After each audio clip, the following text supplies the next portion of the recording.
Smart Ideas et aujourd'hui je reçois Haris Christodoulou. Bonjour, bienvenue. Vous êtes le cofondateur, le président de SIGA.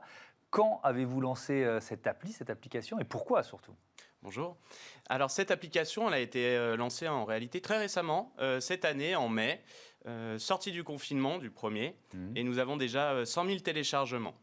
SIGA existe depuis plus longtemps, l'entreprise depuis 2017. Et l'idée de ce projet, c'est justement de s'inscrire dans l'économie positive et d'apporter des solutions concrètes pour nos concitoyens, accéder à une meilleure alimentation. Le point de départ, c'est quoi? C'est de se dire, il y a des aliments ultra transformés, on en consomme tous, les uns et les autres, pas forcément bien informés sur ce qu'ils sont et sur les risques qu'ils représentent, c'est ça? Alors le point de départ, c'est une difficulté personnelle à choisir des aliments dans les rayons. Je me posais davantage de questions sur la qualité réelle de ce qui m'était proposé dans les discours marketing. Et je me suis intéressé aux différents scores alimentaires qui existaient. À ce moment-là, je me suis rendu compte que la majorité des scores proposés ne permettaient pas de valoriser, par exemple, un palais breton beurre-sucre versus son équivalent avec sirop de glucose, graisse raffinée, extrait, arômes, etc. Donc, j'ai cherché une méthodologie qui permettrait de rendre compte de ces niveaux de qualité.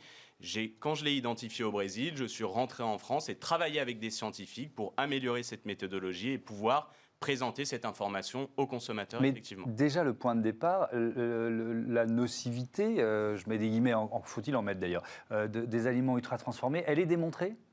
Alors, nocivité, effectivement, ça signifierait retrait du marché. Donc aujourd'hui, il n'y a pas de nocivité. Par contre, il y a sans doute un risque à la consommation de ces aliments. En tout cas, aujourd'hui, on a plus de 40 études épidémiologiques qui associent la surconsommation de ces aliments à des effets délétères santé. Plus 10% d'aliments ultra transformés, c'est associé à 14% de mortalité accrue. Dans cette même étude que je viens de citer, au-delà de 4 portions par jour, c'est une mortalité accrue de plus de 60%.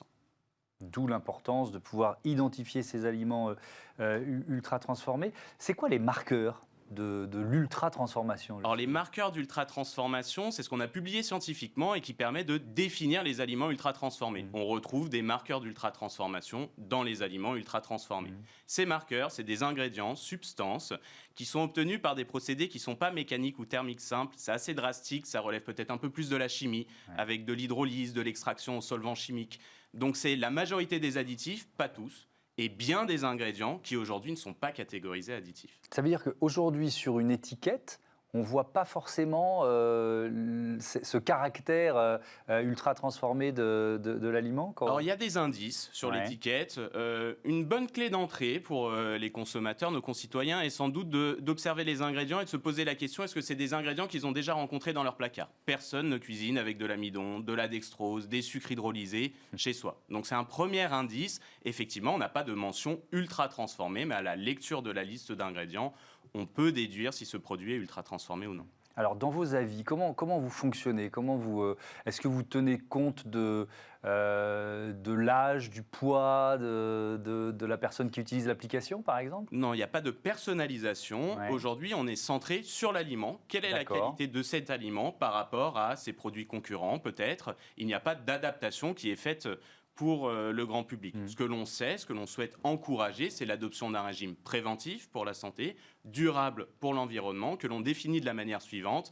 Il faut consommer davantage végétal, vrai, éviter les ultra transformés et varier en privilégiant le bio, local et de saison. Végétal, ça veut dire que vous allez jusqu'à proscrire la viande ou... Non, du tout. Ce caractère n'est pas pris en compte dans l'évaluation. Il n'y a pas de justification scientifique à mélanger l'aspect transformation et l'aspect végétal. On n'a pas les études qui permettraient de faire ce score. Notre méthodologie, je le rappelle, a été publiée. En revanche, effectivement, il faut favoriser le végétal. Attention, ceci ne doit pas être fait au détriment de la transformation. Est-ce que vous tenez compte des seuils nutritionnels? Parce que ça, c'est quand même un élément important. C'est vrai qu'on se rend compte parfois qu'on a consommé la dose de sucre nécessaire très rapidement dans une journée. Alors, il n'y a pas de pondération chez nous. Effectivement, ces seuils sont pris en compte. On va discriminer du brut, transformé, ultra transformé. Ultra transformé, c'est les marqueurs. Transformé, c'est l'ajout d'ingrédients culinaires gras, sucre, sel. Quand on constate un ajout, on vient utiliser les seuils de la FSA, le standard au Royaume-Uni, qui est repris notamment dans le Nutri-Score du gouvernement, pour discriminer les aliments qui auraient dépassé ce seuil. On les qualifie alors de gourmands, en opposition à ceux qui seraient équilibrés. Dernier mot, il nous reste 30 secondes.